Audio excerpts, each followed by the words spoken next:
नमस्कार दोस्तों, स्वागत है आप सभी का। दोस्तों, एचएसएससी ने भेजा नया नोटिस। ग्रुप डी को भी लटकाने की तैयारी।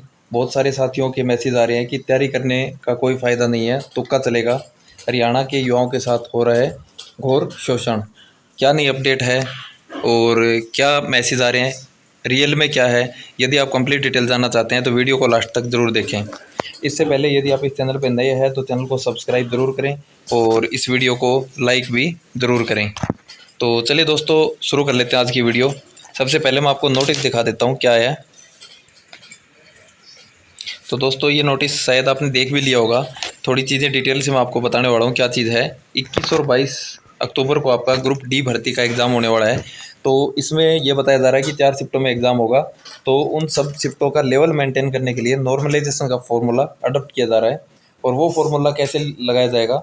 वो लगाया जाएगा एनेक्सर ए के अकॉर्डिंग, जो कि नीचे दिया गया है। मैं आपको दिखाने वाला हूँ अभी। और ये फार्मूला लगाएगा कौन? ये एनटीए लगाएगा। यहाँ पे ये लिखा है एचएसएससी ने कि एनटीए ये फार्मूला लगा के देगा। आज की डेट का ये नया नोटिस है। अब मैं दिखा देता हूँ आपको फार्मूला कौन सा है। तो सारी चीज़ें देख लीजिए। इसमें देखो क्या चीज़ है। पहले तो ये बता रखा है कि क्यों ज़रूरत पड़ी, ये सारी चीज़ें आप देख ही सकते हैं। इसमें बताने वाली ऐसी चीज़ नहीं है। आप देखोगे ये फार्मूला दे रखा है परसेंटाइल मेथड। यदि आप थोड़ा बैक में जाओगे तो आपका हरियाणा पुलिस का फीमेल कांस्टेबल का एग्ज़ाम हुआ था, फीमेल कांस्टेबल का। तो आपने उसमें देखा था, तो उसके अंदर सेम यही फार्मूला यूज़ किया गया था। अब कुछ साथी ये कहेंगे कि आप डिमोटिवेट कर रहे हो या कुछ भी, आपकी मर्ज़ी, आप कुछ भी कह सकते हैं। लेकिन मैं आपको बता देता हूँ जो रियल सच्चाई है वो बता रहा हूँ मैं आपको। अब अगर हम आवाज़ उठाएंगे तो कहने का मतलब ये है, जो बच्चे मेहनत कर रहे हैं, जो साथी मेहनत कर रहे हैं, उनके साथ बुरा ना हो। मान लो जैसे हरियाणा पुलिस की भर्ती लटक गई थी, 1.5-2 साल में जाके वो क्लियर हुई है। अगर आपके साथ भी ऐसा बाद में होता है तो बताओ क्या ये सही है?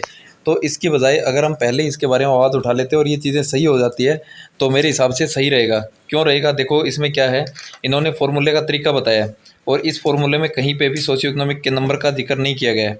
जैसे वही सेम चीज़ है कि मान लो जैसे 200 नंबर का इन्होंने एग्जाम्पल लिया कि किसी के 200 नंबर आए तो उसको 100 मान लेंगे। उसके बाद 192 आए तो उसको 99.96 मान लेंगे। फिर 190 आए तो उसको 99, यानी कि लास्ट में आप देखोगे 180 नंबर तक भी क्या है, 99 नंबर। यानी कि अपने 20 क्वेश्चन कम किए, सीधी भाषा में बता रहा हूँ, 20 क्वेश्चन कम किए और उसका नंबर कितना कम हुआ? सिर्फ 1। तो अब आप सोच के देखो कि सेम ऐसे ही क्या किया था, फीमेल कांस्टेबल की भर्ती हुई थी, उसमें भी ऐसे ही हुआ था। शायद उसमें लगभग आपका 80 नंबर का एग्ज़ाम था। उसके बाद क्या हुआ था, डॉक्यूमेंट वेरिफिकेशन हुई थी। इसमें भी आपकी डॉक्यूमेंट वेरिफिकेशन अब की बार होने वाली है। बिना डॉक्यूमेंट पिछली, ऐसा नहीं है कि पिछली बार की तरह फाइनल रिजल्ट निकाल देंगे। अगर फाइनल रिजल्ट निकाल देंगे तो भी ये भर्ती फंसने के ज़्यादा चांस रहेंगे। अब मान लो ये क्या करेंगे, उस बार उसमें हरियाणा पुलिस में 80 का था, यहाँ पे 95 का प्रोसेस है। ये 95 का प्रोसेस है, वो इस तरीके से निकाल देंगे। अब मान लो किसी कैंडिडेट के, फॉर एग्जाम्पल ये देखो कि फॉर एग्जाम्पल आप देख रहे हैं, इतने आएंगे नहीं, लेकिन मान लो 100% नंबर आ जाते हैं, उसका रास स्कोर रहेगा 100।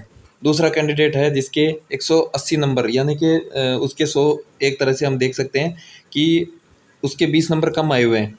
अब हम एग्जाम्पल के तौर पे हमने डबल लिया है। मान लो इसका आधा क्या होगा, 200 में से मान लो 100 नंबर वाले के 100 दे दिए। 80 का मतलब क्या है, 90 वाले को ये क्या करेंगे, 99 देंगे, यानी कि यहाँ 1 नंबर कम हुआ। अब 90 नंबर वाले को सोशियो इकोनॉमिक के 5 नंबर मिलेंगे। तो फीमेल कांस्टेबल में इन्होंने यही किया था। यानी कि एक तरफ तो इन्होंने परसेंटाइल लेके चले थे और एक तरफ क्या था, नंबर लेके चले थे, जो कि कहीं पॉसिबल नहीं है। अगर आप मैथ पढ़ रहे हैं तो आपको पता भी होगा कि आप या तो सेम यूनिट है उनको आप जोड़ सकते हो। तो इन्होंने ऐसा ही किया था। और जो कट ऑफ है वो गई थी 108 109 इतने तक गई थी। तो उसमें क्या था कि एक्स्ट्रा नंबर है वो 20 के आसपास थे, 10 या 20 ऐसा था शायद। 90 नंबर का प्रोसेस था, 10 नंबर एक्स्ट्रा थे, यहाँ 5 नंबर एक्स्ट्रा है। तो वही सेम चीज़ है कि आपकी कट ऑफ है वो 104-5 तक जाती हुई आपको नज़र आएगी। अब यदि आपके पास एक्स्ट्रा नंबर नहीं है तो क्या होगा, फाइनली आप वही है 100 पे अटक जाओगे। अगर आपके मान लो लास्ट में फुल नंबर है, फुल इंटेलिजेंट है, मान लो आपने 90 नंबर ले लिए, अब इन्होंने परसेंटाइल फार्मूला लगाया, आप 100 पे अटक जाओगे। एक कोई कैंडिडेट होगा जो कि 65 नंबर लेके बैठा है और उसके क्या है, परसेंटाइल स्कोर 96 आया, उसको 5 नंबर एक्स्ट्रा मिले और वो क्या करेगा, 101 पे जा पहुंचेगा, वो सिलेक्शन ले लेगा, लेकिन ये 90 वाला रह जाएगा। सेम यही चीज़ हुई थी, इस वजह से पिछली बार भर्ती में केस हुआ था। उसके बाद इनको फार्मूला बदलना पड़ा था, फिर इन्हें इक्वी परसेंटाइल मेथड लगाना पड़ा था और बाद में भर्ती आपको पता ही है क्या हालात हुए थे। और सेम ये चीज़ें फिर से दोबारा रिपीट कर रहे हैं। हालांकि इनके पास एक अच्छा फार्मूला, जो कि ग्रुप सी की भर्ती, सीईटी मेंस का ग्रुप सी भर्ती हुई थी, उसमें फार्मूला लगाया था एनटीए ने, बहुत अच्छा फार्मूला था। कोई कंप्लेन नहीं आई थी, किसी को कोई दिक्कत नहीं आई थी, कोई आपत्ति नहीं आई थी। फिर भी पता नहीं क्यों HSSC दोबारा से ये सब कर रही है, क्या लटकाने के लिए कर रही है या किस लिए कर रही है, ये तो भगवान। आप अपनी राय कमेंट करके ज़रूर दे सकते हैं। और यदि आपको लग रहा है कि ये गलत है असलियत में, तो इसको ज़्यादा से ज़्यादा शेयर करें ताकि ये बात HSSC तक पहुंच सके और इसके ऊपर कुछ ना कुछ समाधान किया जा सके। अब हो सकता है कि आपको ज़्यादा कुछ दिक्कत नहीं लगेगी, लेकिन जिस दिन रिजल्ट आएगा और आपका रोल नंबर उसमें नहीं होगा, तब आपको असलियत पता चलेगी कि हाँ ये सही थी या गलत थी। आप अपनी राय ज़रूर कमेंट करके दें। धन्यवाद।